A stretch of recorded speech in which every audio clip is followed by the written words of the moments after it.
કેમ છો મિત્રો? જય યોગેશ્વર, જય સ્વામિનારાયણ, જય શ્રી કૃષ્ણ. હું છું શિલ્પા અને શિલ્પાસ કિચન રેસિપીસમાં તમારું સ્વાગત કરું છું. આમળાની આ રેસીપી એટલી મસ્ત અને ટેસ્ટી લાગે છે ને કે એમ જ થાય કે ખાધા જ કરીએ. અને વળી તડકામાં સૂકવવાની ઝંઝટ પણ નહીં, એકદમ સરળ રીતથી આપણે બનાવીશું. સાથે આપણે એક સિક્રેટ વસ્તુ નાખીશું અને જેનાથી ટેસ્ટ અનેક ગણો વધી જાય છે. અને અહીં આપણે કોર્નફ્લોર, ખાંડ કે ગોળનો પણ ઉપયોગ નથી કરવાના. એનો ઉપયોગ કર્યા વિના એકદમ મસ્ત અને ટેસ્ટી રીતથી આમળાની કેન્ડી બનાવીશું કે તમને એમ થશે કે દર વખતે આ રીતે જ હું બનાવીશ, અને એમ પણ થશે કે આમળા જલ્દી લઈ આવું અને જલ્દી આ રીતે આમળા કેન્ડી બનાવી લઉં. અને આ બધાથી ટેસ્ટમાં બેસ્ટ લાગે છે. તો મિત્રો, આપણે રેસીપી શરૂ કરીએ ને એ પહેલાં મારે તમને એક વાત કહેવાની છે કે જો તમે મારી ચેનલને હજી સુધી સબસ્ક્રાઈબ ના કર્યું હોય ને તો સબસ્ક્રાઈબ કરી લેજો, કેમ કે હું આવા જ નવા વિડીયો લાવતી રહું છું. અને બાજુમાં જે બેલ આવે ને એને પણ ઓન કરી દેજો, જેથી નવા વિડીયોની નોટિફિકેશન આવે અને નવો વિડીયો તમે તરત જોઈ શકો. અને હા, વિડીયો કેવો લાગ્યો ને એ મને કમેન્ટમાં જણાવજો. જો વિડીયો તમને થોડો પણ ઉપયોગી બને તો બીજા સાથે શેર જરૂર કરજો, જેથી એમને પણ ઉપયોગી બની શકે. તો ચાલો બનાવવાનું શરૂ કરીએ.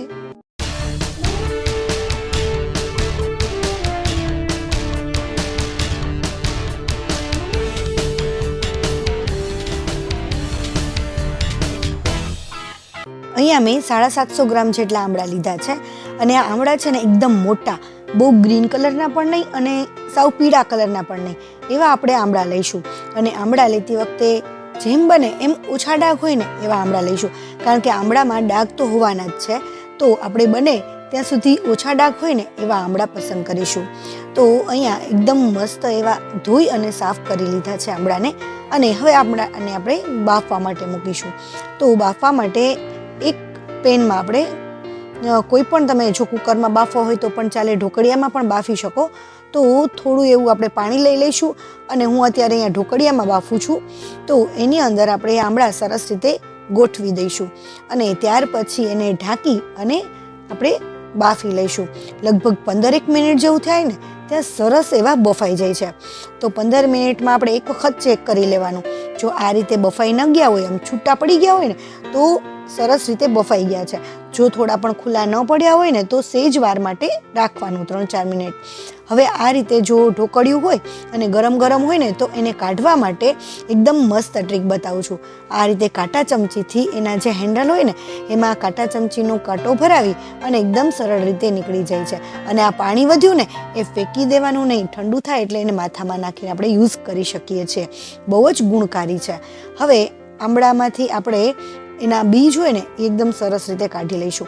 હવે મિત્રો, આ આમળાને છે ને થોડા એવા ગરમ હોય ને ત્યાં જ ફટાફટ કાઢી લઈશું, કારણ કે આગળની જે પ્રોસેસ કરીએ ને એમાં થોડા ગરમ આમળા હોય ને તો એવા આમળામાંથી પ્રોસેસ વધારે સરસ રીતે થતી હોય છે. તો આપણે આમળા જેમ બને એમ આપણા હાથ અડી શકીએ અને એના બીજ કાઢી શકીએ ને એ રીતે આપણે બીજ કાઢી લેવાના. તો બધા બીજ નીકળી ગયા છે. અને મિત્રો, અહીંયા મેં સાકર લીધી છે. તો આવી મોટી જે ખડી સાકર કહેવાય છે એ સાકર લેવાની છે. અને અહીંયા મેં 750 ગ્રામ આમળા લીધા છે, તો સાકર પણ 750 ગ્રામ લેવાની છે. તમે જેટલું માપ બનાવતા હોય ને એટલું માપ લેવાનું છે. તો અહીંયા સાકરને મેં સરસ રીતે દળી લીધી છે. તો આ રીતે બધી જ સાકર દળી લેવાની છે. અને એમાંથી આપણે થોડી સાકર છે ને એ એક બાઉલમાં કે એક વાટકામાં આપણે લઈ લઈશું અલગથી. અને એની આપણે કઈ રીતે ધીમે ધીમે સાકર નાખીશું અને પ્રોસેસ કરીશું ને હું તમને આગળ જણાવું છું. તો આમાં મેં થોડી એવી સાકર રાખી દીધી છે અને ત્યાર પછી આ સાઈડમાં રાખી દઈએ.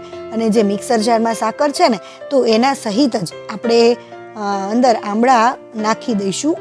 જે આમળા છે આપણા એમાંથી અડધા આમળા અત્યારે નાખું છું અને અડધા આમળા આપણે પછી બીજી બેચમાં ક્રશ કરીશું. તો અહીંયા એને આપણે ક્રશ કરી લઈએ. જો મિત્રો, અહીંયા સાકર જેમ વધુ નાખશો ને એમ એકદમ સરસ રીતે ક્રશ થશે. તો અહીંયા મને થોડી એવી સાકરની જરૂર લાગે છે, તો હું થોડી એવી સાકર વધારે નાખું છું. અને આપણે જેટલી સાકર ક્રશ કરેલી છે ને એટલે કે 750 ગ્રામ, તો એ બધી સાકર આની અંદર આપણે યુઝ કરવાની જ છે. તો આપણે વહેલા નાખીએ કે પછી નાખીએ કોઈ ફરક નથી પડતો. તો અહીંયા બીજી એ સાકર પણ મેં ફરીથી એડ કરી દીધી છે અને એકદમ મસ્ત એવી પેસ્ટ બની ગઈ છે. તો આવી રીતે સ્મૂથ પેસ્ટ તૈયાર થવી જોઈએ. તો એને આપણે પેનની અંદર નાખી દઈશું. અને મિત્રો, જો તમે આંબળાની કોઈ પણ વસ્તુ બનાવતા હોય ને તો પેન છે ને આપણે કાં સ્ટીલની લેવાની અથવા આ રીતે નોનસ્ટિક લઈ શકો, અથવા તો કોઈ પણ પેન લઈ શકો, પરંતુ લોખંડની પેન નહીં લેવાની. તો આ રીતે બધી જે આંબળાની પેસ્ટ મેં તૈયાર કરી લીધી છે. હવે તમને થશે કે આ તો એકદમ લૂઝ અને એકદમ વ્હાઈટ દેખાય છે. તો હા, જે આંબળા માટે મેં પહેલી વખત સુગર ઓછી નાખેલી હતી ને, તો બીજી વખત જ્યારે મેં ક્રશ કર્યું ને તો એના કરતાં થોડીક વધારે સુગર નાખી હતી, એટલે એ થોડી વ્હાઈટ થઈ છે અને એ આંબળા પણ સરસ રીતે ક્રશ થઈ અને એનો રંગ પણ વ્હાઈટ થયો છે. હવે મિત્રો, મેં આંબળા ગરમ રાખવાનું એટલે માટે કીધું હતું કે જ્યારે આપણે આ પેસ્ટ તૈયાર કરીએ છીએ ને ત્યારે એ જ્યારે ક્રશ થાય છે ને ત્યારે જો ગરમ ગરમ હશે ને તો એની અંદર જે આપણે સાકર નાખેલી છે ને એ પણ ફટાફટ ઓગળશે અને આપણી પેસ્ટ છે ને એ એકદમ મસ્ત રીતે તૈયાર થશે. બહુ વાર પણ નહીં લાગે, કારણ કે એની જે સાકરની ઓગળવાની પ્રોસેસ છે એ ફટાફટ થાય છે. મિત્રો, હું તમને જે જરૂર લાગે ને એ બધી જ ટિપ્સ સાથે સાથે આપતી જ જઈશ, તો વિડીયોને છેલ્લે સુધી જોજો, સ્કીપ કર્યા વિના, જેથી તમારી કેન્ડી પણ એકદમ મસ્ત બને. હવે મિત્રો, અહીંયા છે આપણી આંબળા છે ને એની થોડીક વાર પ્રોસેસ કર્યા પછી, એટલે એના આંબળાને પકવ્યા પછી થોડો કલર ચેન્જ થઈ ગયો છે. એટલે કે લગભગ 10 મિનિટ સુધી મેં પકવ્યું છે, એમાં બોબલ્સ થવા લાગ્યા અને કલર ચેન્જ થઈ ગયો. તો ત્યાર પછી આપણે એની અંદર આપણે જે 750 ગ્રામ સાકરને ક્રશ કરેલી હતી ને એમાંથી જેટલી વધી હોય ને એ સાકર બધી એની અંદર નાખી દેવાની છે. જો ક્રશ કરવામાં જ બધી વાપરી નાખી હોય તમે તો એમાં અલગથી કોઈ નાખવાની જરૂર નથી, પરંતુ જો વધી હોય તો નાખી દેવી. હવે આપણે એક સિક્રેટ મસાલો તૈયાર કરી લઈએ. અહીંયા મેં 1 ચમચી જેટલી જલજીરા લીધી છે. અને મિત્રો, આ જલજીરા જો તમારે ઘરે બનાવવી હોય ને તો એની રેસીપી પણ મેં મૂકેલી છે, અને આ વિડીયોના લાસ્ટમાં હું તમને એની રેસીપી આપી દઈશ. અને 3 ચમચી જેટલી દળેલી સાકર નાખીશું અને જલજીરા અને સાકર બંને મિક્સ કરી લેશું. અને અડધી ચમચી જેટલું અહીંયા આપણે સંચર પાવડર નાખીશું. ઘણા એને કાળું મીઠું પણ કહેતા હોય છે, તો એ આપણે અડધી ચમચી જેટલું નાખી અને મિક્સ કરી લઈશું. તો આ મસાલો છે ને ટેસ્ટમાં એટલો સરસ લાગે છે અને એટલો ચટપટો તૈયાર થાય છે ને કે વાત જ ના પૂછો. તો અત્યારે આ મસાલાને આપણે સાઈડમાં રાખી દઈશું અને આ રીતે જ્યારે પણ વચ્ચે વચ્ચે આપણે કંઈ કરવા જઈએ ને ત્યારે ગેસની ફ્લેમ આપણે ધીમી કરી દઈશું અને પછી આ રીતે મસાલો બનાવીએ કે વચ્ચે કંઈ કરવા જઈએ તો જઈ શકીએ છીએ. તો ફરીથી 10 મિનિટ પછી થોડું એવું આપણું બેટર છે એકદમ ઘટ થઈ ગયું છે અને આ રીતે બબલ્સ થવા લાગ્યા છે અને એનાથી પણ થોડો એવો કલર ડાર્ક થઈ ગયો છે, તમે જોઈ શકો છો. અને આને મિક્સ કરતાં કરતાં આપણે બધી વસ્તુ નાખતા જઈએ. તો બીજો મસાલો કે અડધી ચમચી જેટલી હળદર નાખી દઈશું. આંબળામાં છે ને હળદરનો ટેસ્ટ બહુ જ સરસ આવતો હોય છે. અડધી ચમચી જેટલું મીઠું નાખી દઈશું. અડધી ચમચીથી પોણી ચમચી જેટલું આપણે સંચર પાવડર નાખી દઈશું. અહીંયા મીઠું અથવા સિંધા લૂણ તમે કોઈ પણ નાખી શકો છો. સિંધા લૂણ નાખો તો બેટર છે. તો અહીંયા બે સરસ આપણે મિક્સ કરી લઈએ. હવે મિક્સ કરી લીધા પછી એની અંદર છે ને અહીંયા મેં આદું લીધું છે અને એને એકદમ સરસ રીતે છીણી લીધું છે. હવે આ રીતે એમને આદું છીણેલું જ્યારે આપણે નાખીએ ને તો એ ડાયરેક્ટ છે ને આપણા જ્યારે કેન્ડી બનીને તૈયાર થાય ને તો ખાવામાં આવે છે અને એનો ટેસ્ટ આપણને બહુ મજા નથી આવતી. એટલે હું શું કરું છું કે અહીંયા મેં લગભગ 1.5 ઇંચ જેટલું આદું લીધું હતું અને એને આવી રીતે છીણી લીધું છે અને એનેમાંથી આપણે આ રીતે હાથેથી દબાવીશું ને તો એકદમ મસ્ત એવો રસ નીકળી જશે. અને આ રસ છે એ લગભગ 1.5 ચમચી જેટલો છે. હવે જો ઘણી વખત આદુમાં થોડો ઓછો રસ નીકળતો હોય તો થોડું વધારે આદું ખમણી લેવાનું. અને હવે એ આદુને પણ આપણે સરસ રીતે મિક્સ કરી લઈએ. હવે મિત્રો, એ પાકે છે ને ત્યાં બીજી વસ્તુ બતાવી દઉં. તો અહીંયા મેં તપકીર લીધી છે. તો આ તપકીર તમે જોઈ શકો છો. એને છે ને આપણે એક વાટકીમાં 3 ચમચી જેટલી તપકીર લેવાની છે. બધા કોર્નફ્લોર યુઝ કરે છે. તો કોર્નફ્લોર છે ને એ જ્યારે આપણે રહ્યા હોય કાંઈ પણ વ્રત રહ્યા હોય કે ફાસ્ટ કાંઈ પણ હોય તો ત્યારે આપણે કોર્નફ્લોરવાળી વસ્તુ નથી ખાઈ શકતા, પરંતુ આ આપણે છે ને ગમે ત્યારે વ્રત રહ્યા હશું ને ત્યારે પણ આ કેન્ડી આપણે ખાઈ શકશું. તો અહીંયા મેં 3 ચમચી જેટલું તપકીર લીધી છે. હવે મિત્રો, જો તમે આંબળા વધે ઓછું કરતા હોય તો એ પ્રમાણે માપ કરવાનો. અહીંયા હું 750 ગ્રામ આંબળાના માપ તરીકે બધું બતાવું છું. 500 ગ્રામ આંબળા લીધા હોય તો 2 ચમચી લેવાનું અને 750 ગ્રામ છે તો 3 ચમચી છે. અને થોડું એવું પાણી નાખી અને હલાવી લઈશું, થોડી વાર રાખી દઈશું એટલે એકદમ સરસ પેસ્ટ તૈયાર થઈ જશે. હવે અહીંયા આપણા આમળા છે એ હલાવતા હલાવતા એકદમ સરસ રીતે ઘટ થવા લાગ્યું છે. અને મિત્રો આને છે ને આપણે મીડિયમ ફ્લેમ ઉપર આપણે પકવીશું.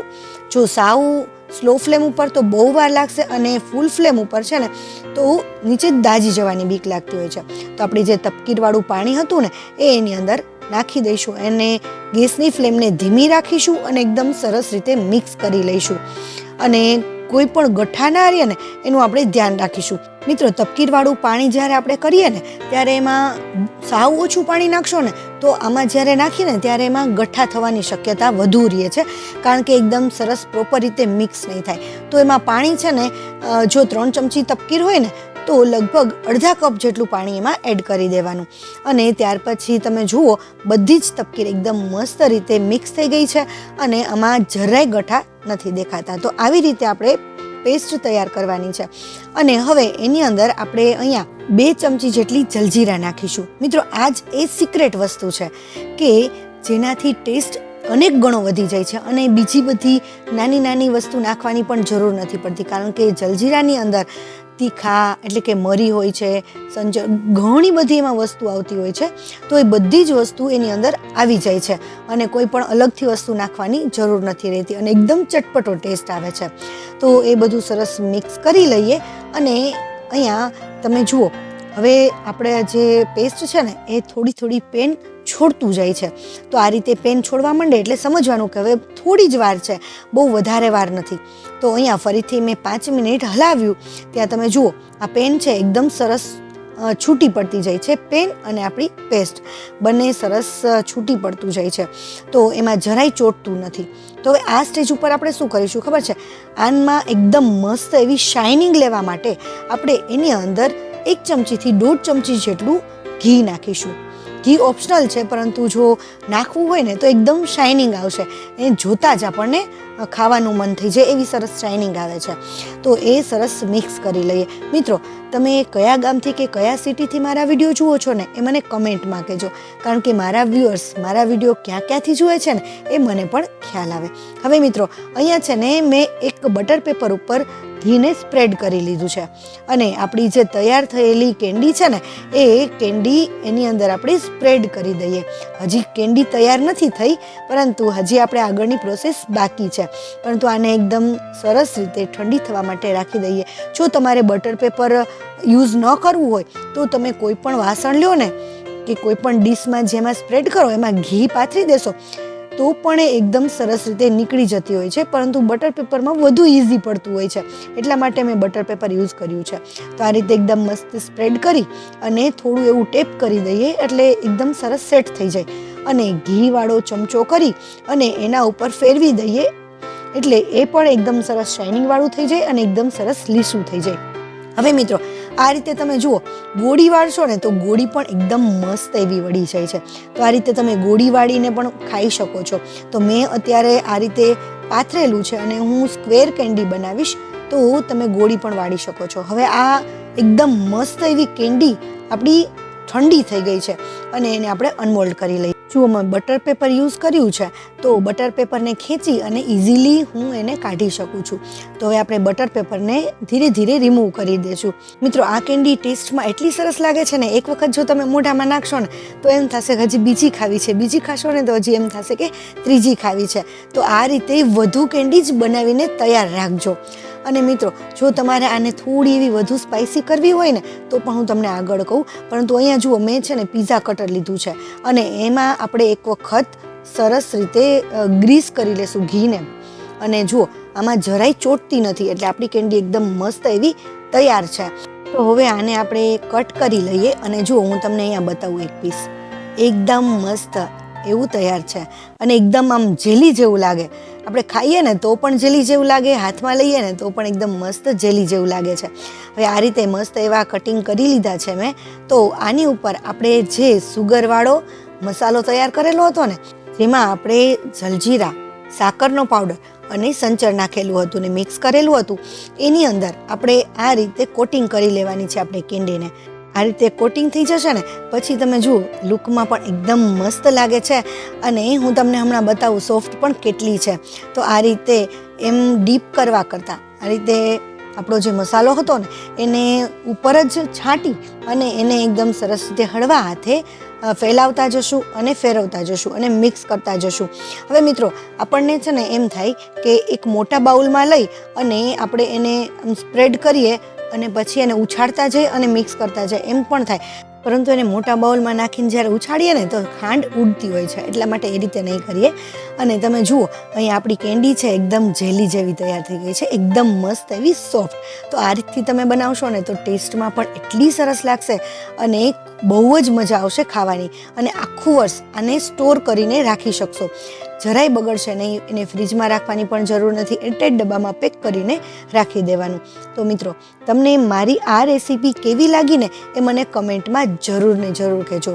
જો તમને મારી આ રેસીપી થોડી પણ ઉપયોગી લાગી હોય ને તો બીજા સાથે શેર જરૂર કરજો, જેથી બીજાને પણ ઉપયોગી બની શકે. અને જો ચેનલને સબસ્ક્રાઈબ ના કર્યું હોય તો સબસ્ક્રાઈબ પણ કરી લેજો. Thank you for watching. નવા વિડીયો અને નવી રેસીપી સાથે આપણે ફરીથી મળીશું. ત્યાં સુધી બાય બાય.